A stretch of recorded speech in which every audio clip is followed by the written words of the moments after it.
Família, o pastorzinho ali tá dizendo que Jesus vai voltar. Voltar como, meu irmão? Já tem mais de 2000 anos. Tá ouvindo isso? É trombeta, mano, isso é trombeta. Meu Deus. Será que é agora? Num piscar de olhos, milhões de cristãos fiéis desaparecem da face da terra. Famílias inteiras são desfeitas, aviões caem do céu, carros saem do controle. Não sabemos exatamente o que aconteceu, mas a situação aqui é de puro caos e destruição. Tá todo mundo batendo. Os carros estão sem motorista. Cadê todo mundo? Meu filho sumiu! Cadê meu marido? Nós ficamos.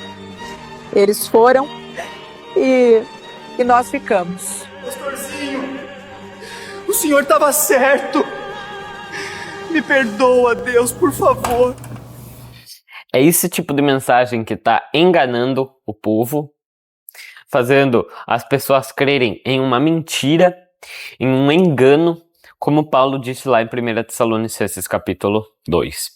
Nesse vídeo eu vou falar sobre o arrebatamento da igreja. Vou mostrar para vocês que o arrebatamento da igreja não acontecerá de surpresa a qualquer momento, e sim, tem os tempos determinados. Muitas coisas vão acontecer antes como sinais do arrebatamento, que não será a qualquer momento, será na vinda de Jesus. Não se separar o arrebatamento da vinda de Jesus, e não tem essa de a igreja vai ser arrebatada e os que ficarem vão sofrer.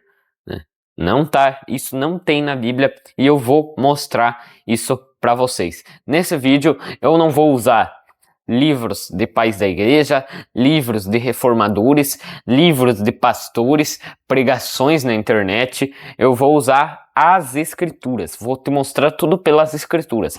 E não vai ser só pelas cartas de Paulo, vai ser tanto pelas cartas de Paulo, como pelo Apocalipse e como pelos profetas principalmente.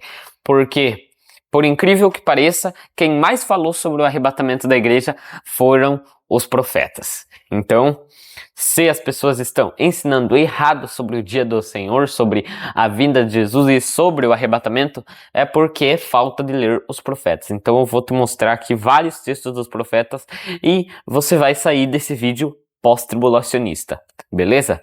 Então, fique comigo até o final que você não irá se arrepender. E já vai deixando seu like, compartilhando, se inscrevendo aí no canal para não perder mais estudos baseados na Bíblia, beleza? Então, bora lá para esse vídeo.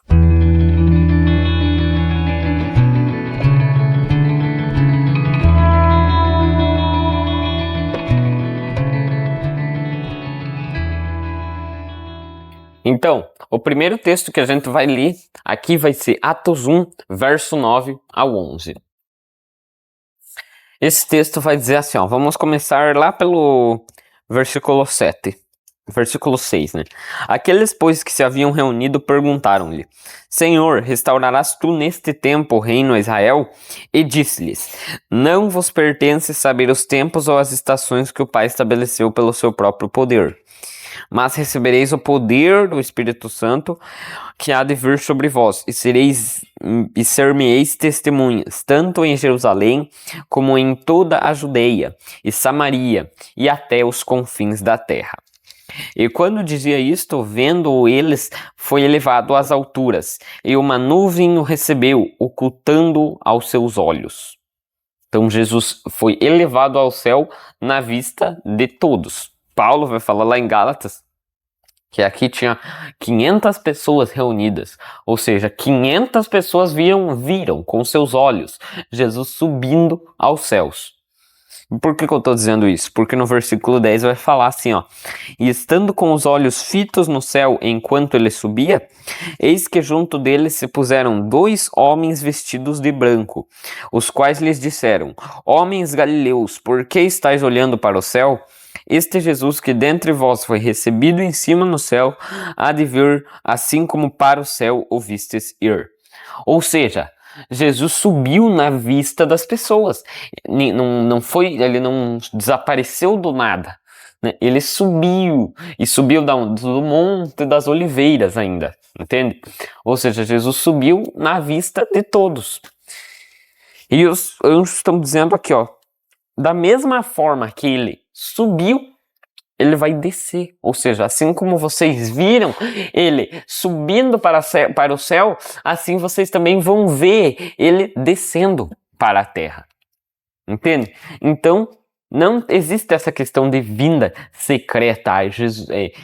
A vinda de Jesus vai tocar a trombeta e as pessoas vão sumir e ninguém vai ver nada, só vai sumir pessoas. Não é isso, isso não é arrebatamento da igreja, isso não está escrito na Bíblia, isso é ficção, coisa de filme, coisa de deixados para trás, mas não é Bíblia. Tá entendendo? Eu vou te mostrar aqui o que a Bíblia diz. Apocalipse 1, verso 7. Eis que vem com as nuvens, e todo o olho o verá. E ainda ele enfatiza mais ainda, até mesmo os que o transpassaram, ou seja, até as pessoas que estão mortas, porque quem transpassou ele não está vivo, né? Então os que estão vivos e os que estão no Sheol também estão mortos, vão ver Jesus voltando. Entende? Vão ver a sua vinda, vão ver a sua glória. Não vai ser nada secreto. Entende? Todo o olho verá. Mas aí os pré-tribulacionistas fazem, sabe o quê? Separam. Ah não, a vinda de Jesus é uma coisa. O arrebatamento da igreja é outra coisa. Nesse vídeo eu vou lhe mostrar que não se separa. Quer ver? 2 Tessalonicenses capítulo 2, verso 1 ao 12 é o texto mais usado pelos pré-tribulacionistas. Ora, irmãos, rogamo-vos, pela vinda de nosso Senhor Jesus Cristo e pela nossa reunião com Ele, que não vos movais facilmente do vosso entendimento, ou seja, não mudem de entendimento tão facilmente, né? Não mudem de entendimento do que os apóstolos já lhes ensinaram. Nem vos perturbeis, quer por espírito, quer por palavra, quer por epístola, como vinda de nós, como se o dia de Cristo estivesse já perto. O que Paulo está dizendo aqui? Claro que isso também faz parte do contexto da época, porque as pessoas aqui diziam que o dia do Senhor, a vinda de Jesus seria naquela época, ou seja, seria a qualquer momento também, por isso que as pessoas estavam ficando perturbadas. E é isso que os pré-tribulacionistas fazem hoje, a mesma coisa que os tessalonicenses, que estavam enganando eles, faziam lá naquela época, né? Diziam que a vinda de Jesus estava prestes a acontecer ali, né? E eles estavam perturbados, porque poderia ser a qualquer momento, na época deles já, né? Mas não, olha o que Paulo diz. Não se perturbem, não fiquem perturbados, quer por espírito, quer por palavra, quer por epístola, quer por espírito, né?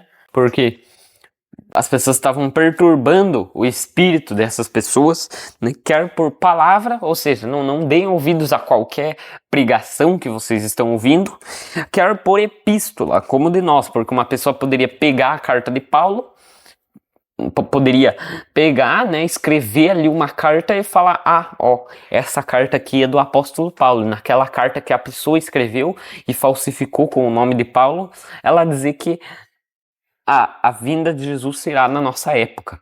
Mas ele não está dizendo apenas isso. Também pessoas poderiam pegar a carta dele e distorcer. Dizer, olha aqui o que Paulo ensinou. Ele está dizendo que o arrebatamento da igreja será na nossa época. E é isso que as pessoas faziam naquela época. Dizendo, Pedro mesmo escreveu, né, que os indoutos pegavam as cartas de Paulo e distorciam. E os pré-tribulacionistas estão fazendo a mesma coisa hoje. Estão pegando as cartas de Paulo e distorcendo.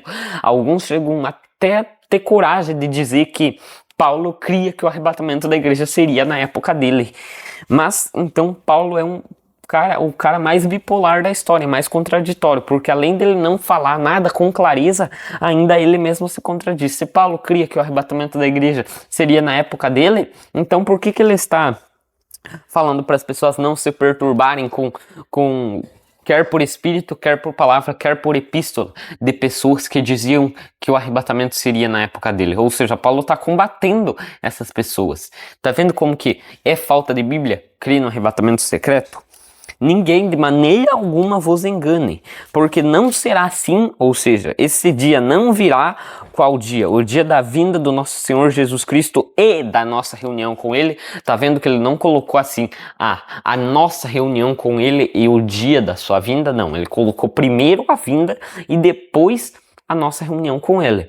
E colocou como um só dia, no mesmo dia. Ou seja, não existe arrebatamento separado da vinda de Jesus. É um arrebatamento só, assim como é uma vinda de Jesus só. Não é as vindas de nosso Senhor Jesus ou as nossas reuniões com Ele, né?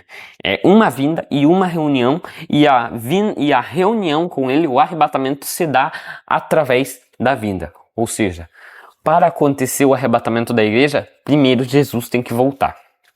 Tá entendendo? Então, se alguém vir ensinar outra coisa, que essa pessoa, ninguém de maneira alguma vos engane, porque não será assim sem que antes venha a apostasia e se manifeste o homem do pecado, o filho da perdição.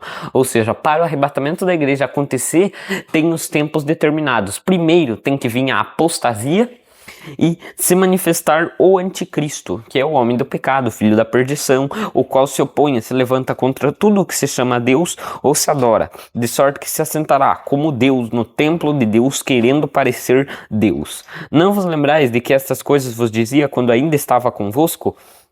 E agora vós sabeis o que o detém, para que ao seu próprio tempo seja manifestado. Ou seja, tem algo que detém o anticristo. E o anticristo só vai se manifestar, né, no tempo determinado. Assim como Jesus só vai voltar no tempo determinado, né? Está escrito lá em Atos capítulo 2, Atos capítulo 3, na pregação de Pedro: os céus detêm ao Senhor Jesus Cristo até os tempos da restauração de tudo. Então, quando chegar esse tempo determinado, Jesus vai voltar. Entende? E o anticristo também é assim. O que detém ele é o tempo determinado. Tudo, Deus sempre trabalhou com tempos determinados. Senão ele não daria 7 festas para o povo de Israel cumprir em dias exatos, em tempos determinados, que é a palavra original ali do hebraico, moed, tempos determinados. Ou seja, Deus sempre trabalhou com tempos determinados. Não tem nada que ele faz a qualquer momento, do nada, sem nenhum sinal antes. Então, tanto a vinda do nosso Senhor Jesus, a nossa reunião com Ele, o arrebatamento da igreja, né, que é a nossa reunião com Ele, e o aparecimento do anticristo, tudo isso tem tempo determinado, tem data marcada. Porque já o mistério da injustiça opera, somente há um que agora o retém, até que do meio seja tirado.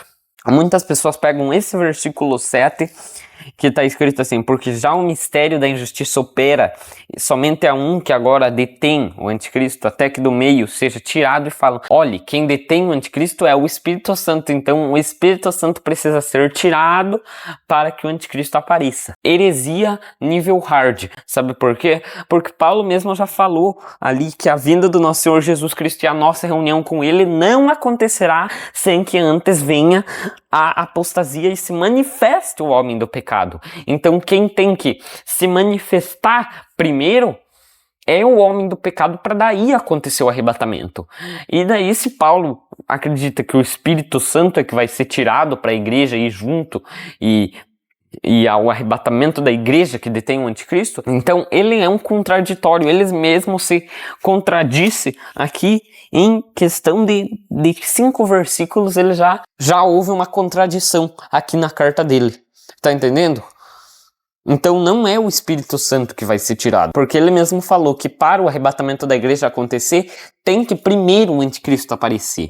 Então não é o arrebatamento da igreja que detém o anticristo. E eu poderia te provar só com essa explicação que o que detém o anticristo não é o Espírito Santo. Mas ainda quero te mostrar mais uma coisa interessante aqui nesse versículo.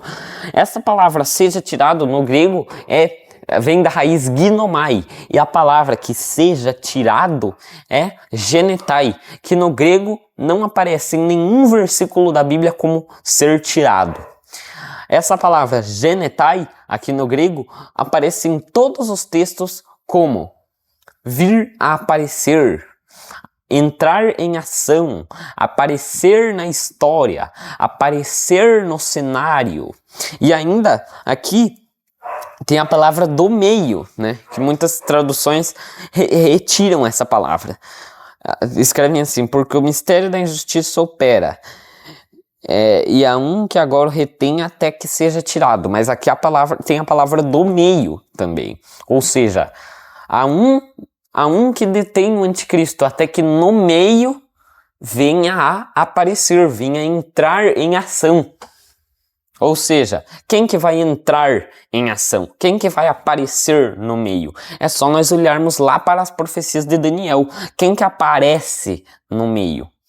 É o anticristo. E aqui Paulo está falando do anticristo. Ou seja, tem um tempo determinado, né? O tempo que está anotado, agendado. Isso detém o anticristo. Esse tempo de os 10 reis aparecerem, se unirem, né? Porque primeiro os 10 reis vão ter que se unir para daí entregar o seu poder para o anticristo, entende? Então primeiro eles têm que se unir e tudo isso é dentro de um tempo determinado. Então esse tempo determinado detém o anticristo, detém o aparecimento do anticristo, para que daí, quando chegar esse tempo, o anticristo apareça no meio dos 10 reis. Lá em Daniel capítulo 7 está escrito: eu olhava, está escrito que Daniel ficou atento aos 10 chifres daquela besta terrível, e enquanto ele estava olhando, no meio deles apareceu um chifre pequeno que a gente sabe que é o anticristo. Aí se você pensa que esse chifre pequeno é Roma, também você tem que ler mais a Bíblia, entende? Porque esse chifre pequeno não é Roma, e pelo próprio capítulo do profeta Daniel você já pode ver que está falando do anticristo, beleza? Então, para o anticristo, para esse chifre pequeno aparecer, primeiro tem que ter os 10 reis em volta, para que daí ele venha aparecer no meio deles. Está vendo como que Paulo tem os profetas na mente? E então será revelado o iníquo, a quem o Senhor desfará pelo espírito da sua boca e aniquilará pelo esplendor da sua vinda. A esse cuja vinda é segundo a eficácia de Satanás, com todo o poder e sinais e prodígios de mentira, e com todo o engano da injustiça para os que perecem, porque não receberam o amor da verdade para se salvarem. E por isso Deus lhes enviará a operação do erro, para que creiam na mentira, para que sejam julgados todos os que não creram na verdade e antes tiveram prazer na iniquidade. Então aqui você já vê, Paulo já deixou claro aqui, né, que ele crê num arrebatamento que se dá apenas pela vinda de Jesus. Ou seja, primeiro acontece a vinda de Cristo e por ocasião da vinda acontece o arrebatamento, entende? Não existe arrebatamento secreto, arrebatamento que não seja através da vinda de Jesus, porque se a vinda de Jesus é visível, o arrebatamento é na vinda de Jesus, logo o arrebatamento também será visível, e isso ele vai estar provando por 1 Tessalonicenses capítulo 4. Então, ele já disse isso para os Tessalonicenses. Você lembra que aqui no capítulo 2 ainda ele fala, né? Não vos lembrais que estas coisas vos dizia enquanto ainda estava convosco? Então, na segunda carta ele está escrevendo que ele já ensinou isso. Ele disse, ó, eu já ensinei isso para vocês não se lembram? Então, a gente tem que ver o que ele já ensinou, porque a base mesmo, onde ele dá todos os detalhes, está em 1 Tessalonicenses capítulo 4, no versículo 13. Não quero, porém, irmãos, que sejais ignorantes acerca dos que já dormem, para que não vos entristeçais como os demais que não têm esperança. Porque se cremos que Jesus morreu e ressuscitou, assim também aos que em Jesus dormem, também Deus os tornará a trazer com eles. Dizemo-vos, pois, isto pela palavra do Senhor, que nós, os que ficarmos vivos para a vinda do Senhor, não precederemos os que dormem. Não acontece, os que estão vivos não serão arrebatados antes dos que estão mortos, ou seja, as pessoas têm que ressuscitar para que tanto os vivos, os que morreram em Cristo, têm que ressuscitar para que tanto os vivos como os que morreram e agora ressuscitaram sejam arrebatados juntos. Porque o mesmo Senhor descerá do céu com alarido, com voz de arcanjo, com a trombeta de Deus, e os que morreram em Cristo ressuscitarão primeiro. Depois nós, os que ficarmos vivos, seremos arrebatados juntamente com ele nas nuvens a encontrar o Senhor nos ares, e assim estaremos sempre com o Senhor. Portanto, consolai-vos uns aos outros com estas palavras. Então, tá vendo? Olha só o que Paulo falou aqui. O Senhor descerá do céu com alarido, ou seja, ele descerá, não vai só escutar um no céu assim. Não, ele vai descer mesmo com glória, com poder, é a vinda dele, com fogo, com a sua espada, como está escrito nos profetas. Paulo lia os profetas, as escrituras que ele diz, não é Novo Testamento, não é os evangelhos, é os profetas, é a lei, os salmos e os profetas. E na lei, nos salmos e nos profetas vai estar descrevendo como que será a vinda do Senhor, chamando esse dia de o dia do Senhor. Ou seja, Paulo está dizendo que o Senhor descerá do céu e os que morreram em Cristo vão ressuscitar. E quando esses que morreram em Cristo ressuscitarem, aí todos vão ser glorificados e vão se encontrar com o Senhor nos ares. Então não tem vinda separada do arrebatamento. O arrebatamento antes da vinda, ou um arrebatamento antes e um depois, não está escrito isso, não tem isso nas escrituras. E também Paulo vai dizer isso em 2 Tessalonicenses capítulo 1. Olhe, sempre devemos, irmãos, dar graças a Deus por vós, como é justo, porque a vossa fé cresce muitíssimo, e o amor de cada um de todos vós aumenta de uns para com os outros, de maneira que nós mesmos nos gloriamos de vós nas igrejas de Deus, por causa da vossa paciência e fé. E em todas as vossas perseguições e aflições que suportais, prova clara do justo juízo de Deus, para que sejais havidos por dignos do reino de Deus, pelo qual também padeceis. Ou seja, eles padeciam, eles sofriam pelo reino, entende? Se de fato é justo diante de Deus que dê em paga a tribulação aos que vos atribulam, e a vós que sois atribulados, descanso conosco, quando se manifestar o Senhor Jesus desde o céu com os anjos do seu poder, com labareda de fogo, tomando vingança de todos os que não conhecem a Deus e dos que não obedecem ao Evangelho do nosso Senhor Jesus Cristo, os quais por castigo padecerão eterna perdição, longe da face do Senhor e da glória do seu poder, quando vier para ser glorificado nos seus santos e para se fazer admirável naquele dia em todos os que creem, porquanto o nosso testemunho foi crido entre vós. Ou seja, Paulo está falando. Então, aqui tem 5 coisas para a gente analisar, só nesse capítulo 1, aqui em poucos versículos. Primeiro, você vê que ele fala aqui, no versículo 4, de maneira que nós mesmos nos gloriamos de vós nas igrejas de Deus, por causa da vossa paciência e fé, e em todas as vossas perseguições e aflições. Ou seja, tem o contexto dos Tessalonicenses, Eles estavam passando por tribulação, por aflição naquela época. Mas Paulo não está falando apenas daquela época, ele já está deixando um recado também para o futuro, para nós que vamos ler essa carta também, para nós que vamos ler e meditar nessas cartas e ver se o que Paulo disse aqui está em concordância com os que os profetas disseram. Ou seja, Paulo está falando do contexto da época dos Tessalonicenses, mas também está falando da nossa época.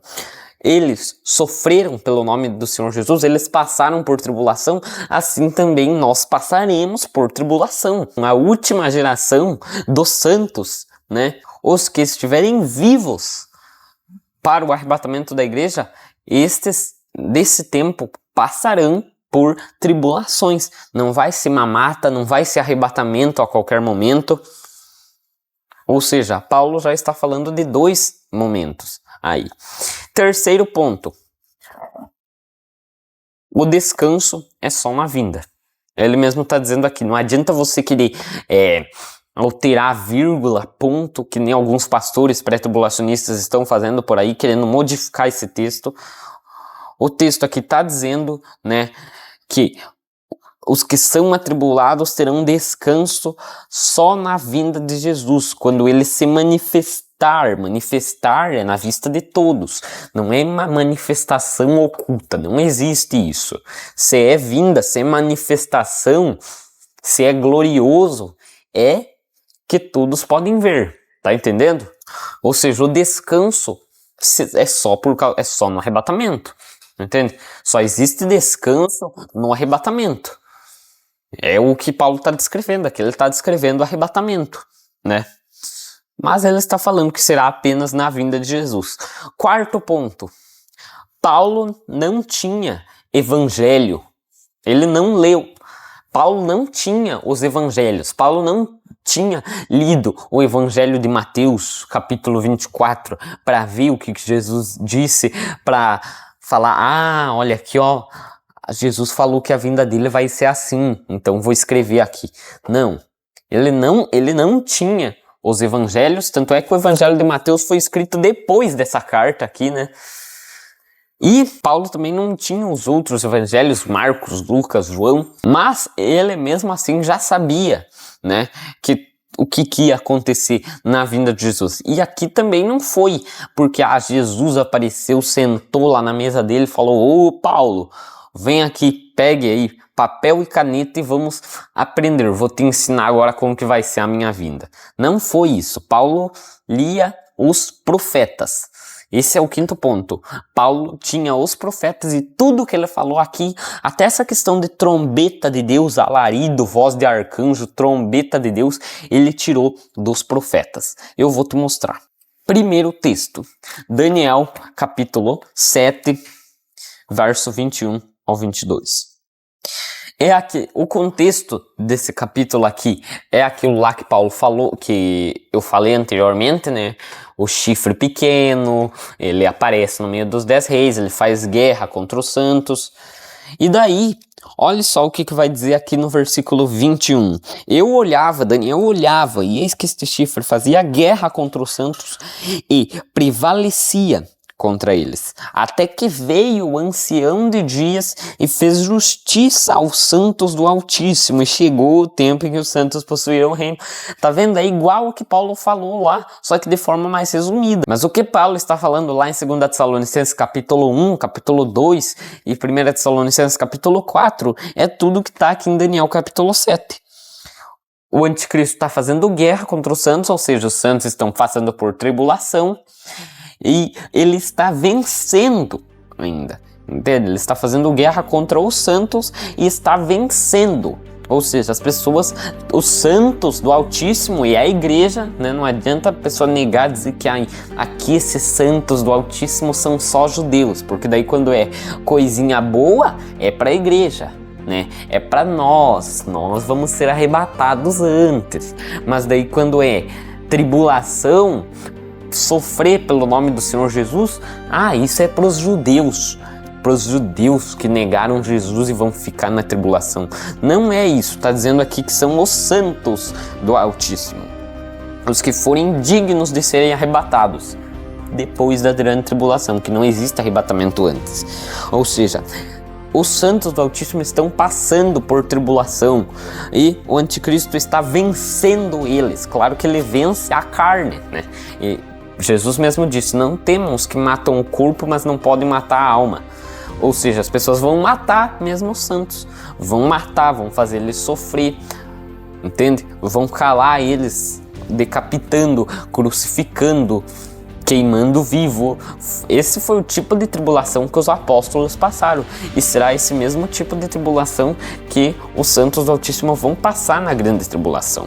E isso não é ira de Deus, é ira do anticristo. Quem está irado fazendo guerra contra os santos é o anticristo. Quem está com grande ira porque sabe que pouco tempo lhe resta é o dragão. Ou seja, a igreja está sofrendo por causa da ira do anticristo, não é por causa da ira de Deus. A ira de Deus vai ter na grande tribulação, sim. Vai cair a ira de Deus na grande tribulação, sim, mas vai ser sobre os ímpios. Assim como Deus não precisou tirar o povo de Israel do Egito para derramar as pragas sobre o Egito.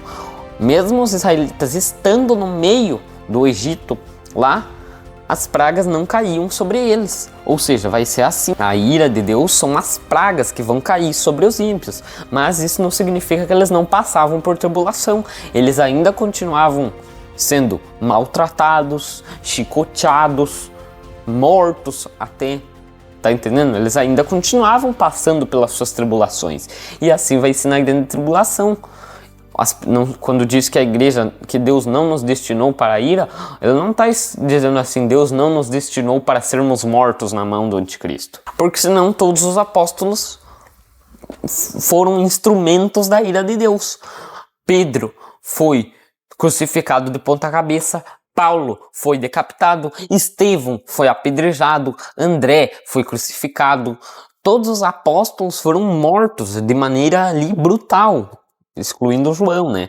Mas todos eles passaram por tribulação. Então eles foram instrumentos da ira de Deus? Claro que não.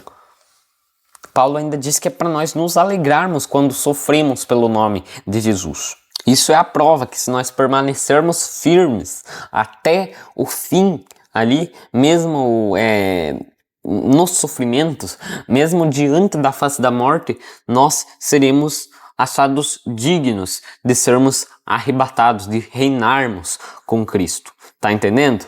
De sermos o corpo de Cristo. De assim como Ele sofreu por nós, assim como Ele morreu por nós, assim nós morrermos por Ele, e assim como Ele entregou sua vida por nós, derramou seu sangue por nós, nós nos entregarmos a nossa vida por Ele.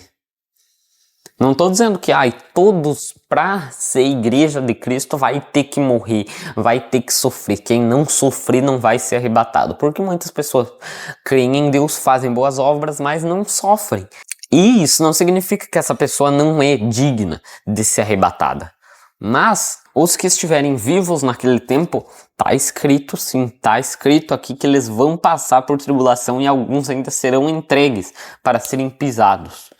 E é só depois disso que o ancião de dias, que é Cristo, vem e faz justiça aos santos do Altíssimo. Ou seja, é um homem, é um personagem, o ancião de dias, vendo e fazendo justiça aos santos do Altíssimo.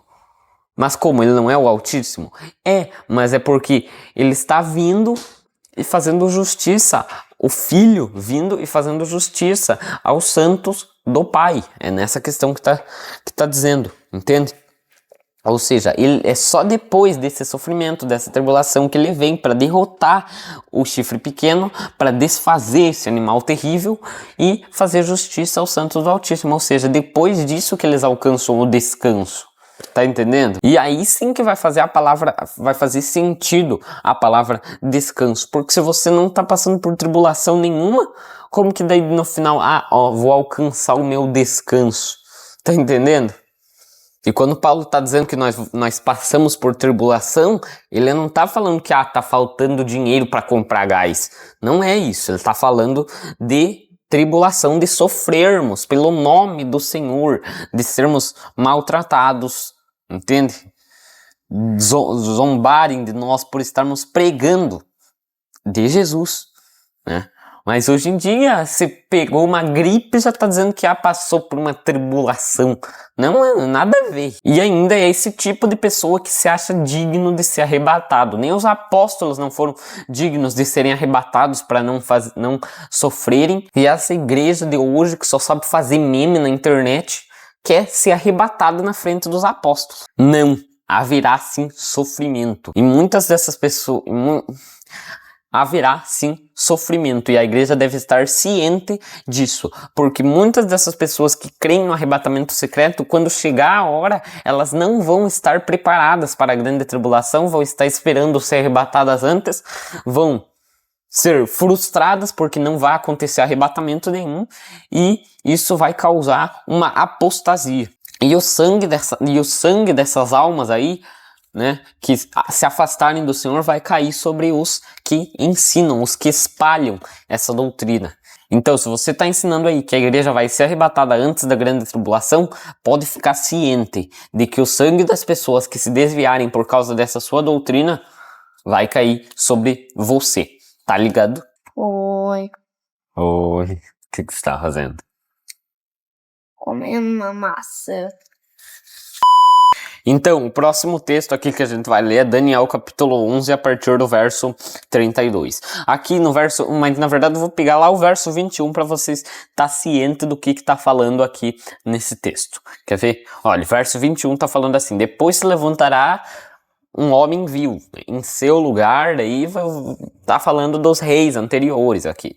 Depois se levantará em seu lugar um homem vil, que a gente sabe que é o anticristo, a qual não tinha dado a dignidade real. Mas ele virá caladamente e tomará o reino com engano. E com os braços de uma inundação serão varridos de diante dele e serão quebrantados, como também o príncipe da aliança.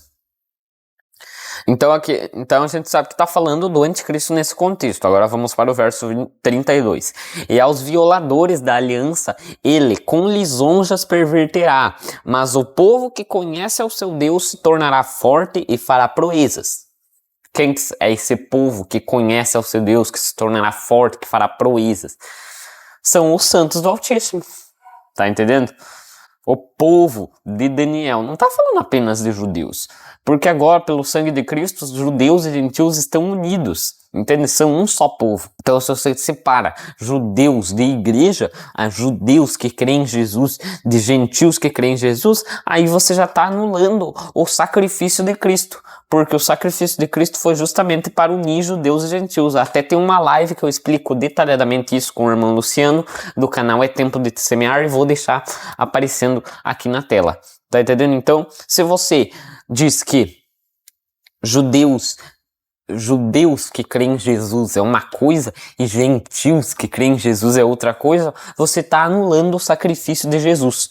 Os santos do Altíssimo, o povo do Altíssimo, é tanto judeus como gentios, como índio, como chinês, como tailandês, como brasileiro, de todas as nações podem fazer parte do corpo de Cristo. Então, os entendidos dentro do teu povo ensinarão a muitos, todavia cairão pela espada e pelo fogo e pelo roubo por muitos dias.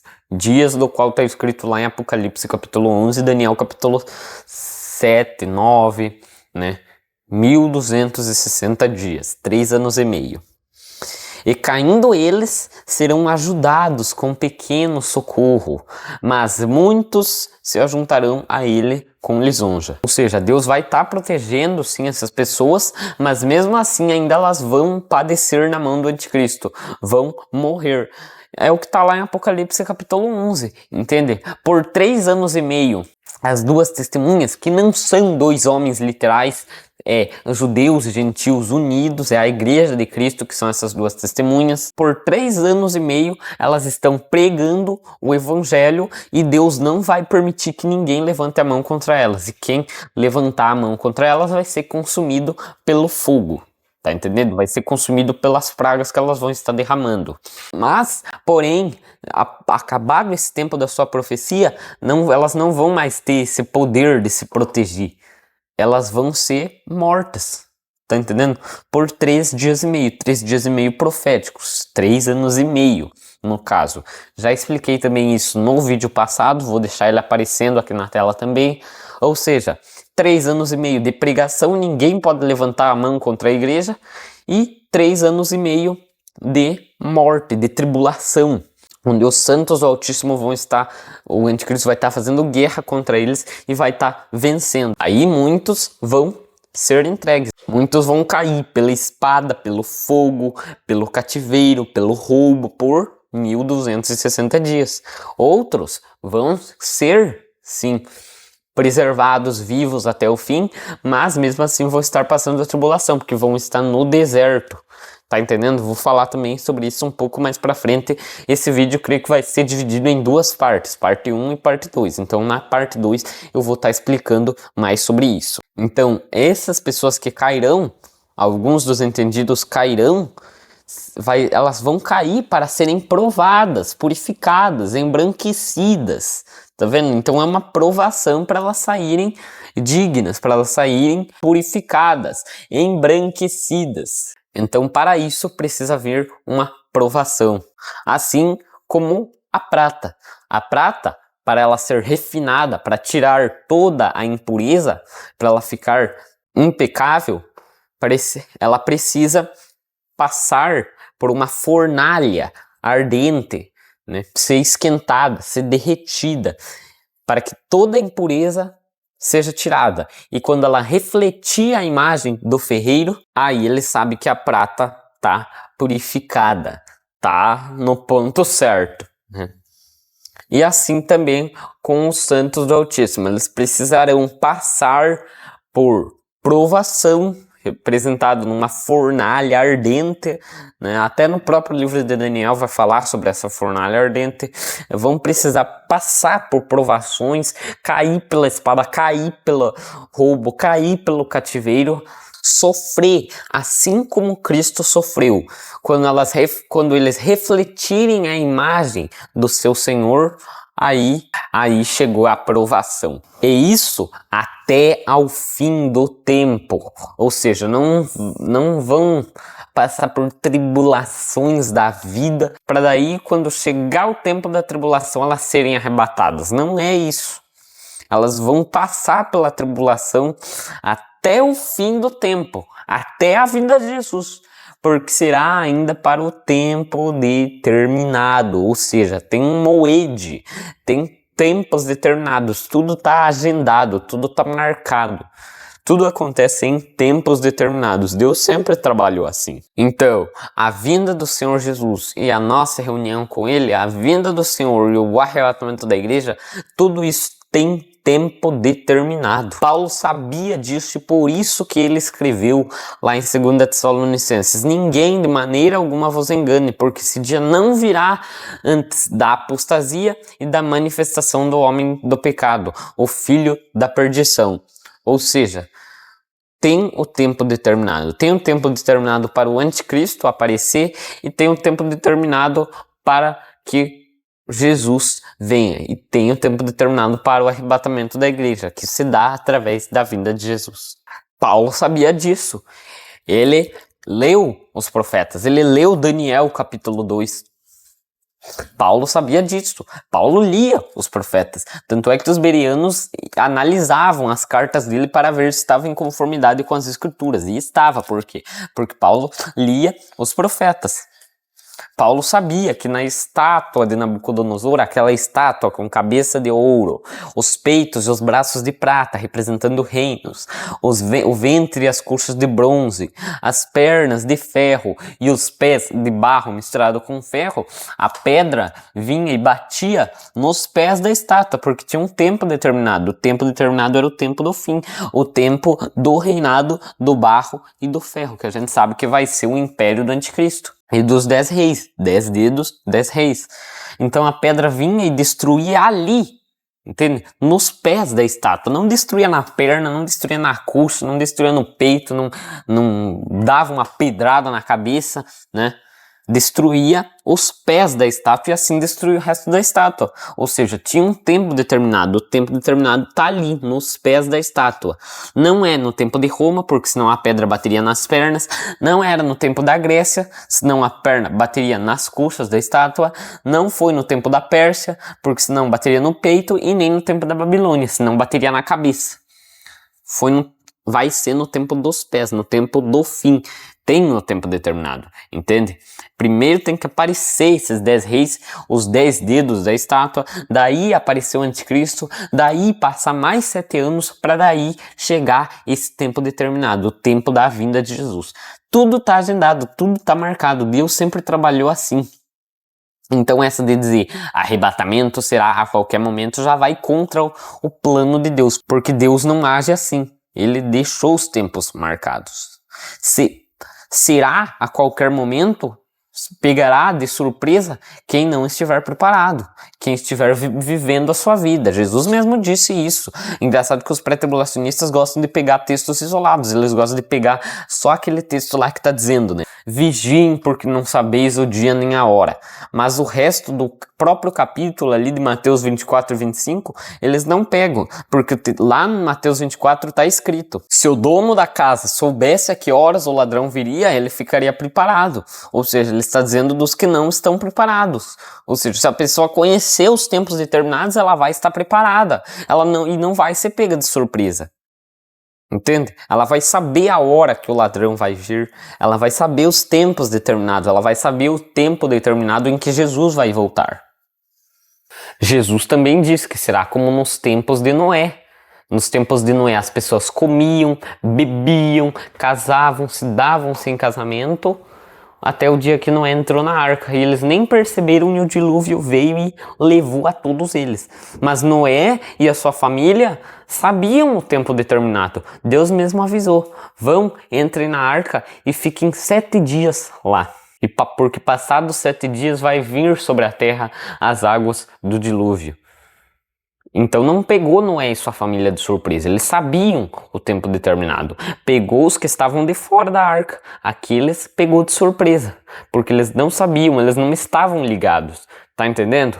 Jesus também vai dizer lá em Apocalipse, no capítulo 3, para uma das 7 igrejas: se não vigiares, ou seja, se não se colocar de guarda, de sentinela, eu virei sobre ti como um ladrão e não saberás que hora virei contra ti. Ou seja, ele só vai pegar de surpresa quem não vigia, quem está vivendo sua vida e não está nem aí para a vinda do Senhor, não está nem aí para estar preparado, não está nem aí para os tempos determinados, não está nem aí para estudar a Bíblia, não está nem aí para estudar as festas de Deus, para estudar os tempos determinados. Aí vai ser pego de surpresa mesmo. Agora, quem estiver vigiando, quem se colocar todo dia para estudar as Escrituras, para ver os tempos determinados, que as Escrituras nos dão sim os tempos determinados, não nos dão o dia nem a hora, mas os tempos determinados dá, entende? Sabemos que estamos perto do tempo do fim? Sabemos. Por quê? Por causa dos tempos determinados. Sabemos que não vai ser daqui 1 ano, não vai ser daqui 2 anos, mas que estamos sim muito perto, sabemos. Por quê? Porque vemos os tempos determinados. Paulo sabia que não seria na época dele? Sabia, combatia essa doutrina. Por quê? Porque ele sabia dos tempos determinados. Assim nós também, nós sabemos dos tempos determinados. Assim nós também, se estudarmos as Escrituras, lermos os profetas, lermos as cartas de Paulo, não seremos pegos de surpresa. Por quê? Porque estaremos de olho nas Escrituras, saberemos os tempos determinados. Tá ligadão? E falando nos profetas, agora a gente já sabe que tudo que Paulo disse, ele tirou dos profetas. E até agora eu só li Daniel, mas não é Daniel só não. Outros profetas também falarão sobre isso. Um dos que mais vai falar sobre isso é o profeta Isaías. Mas não é só Isaías também. Tem Abacuque, Naum, Sofonias, vários outros profetas que vão estar falando sobre o dia do Senhor. E aí que o negócio fica profundo. Mas isso vai ficar para a parte 2.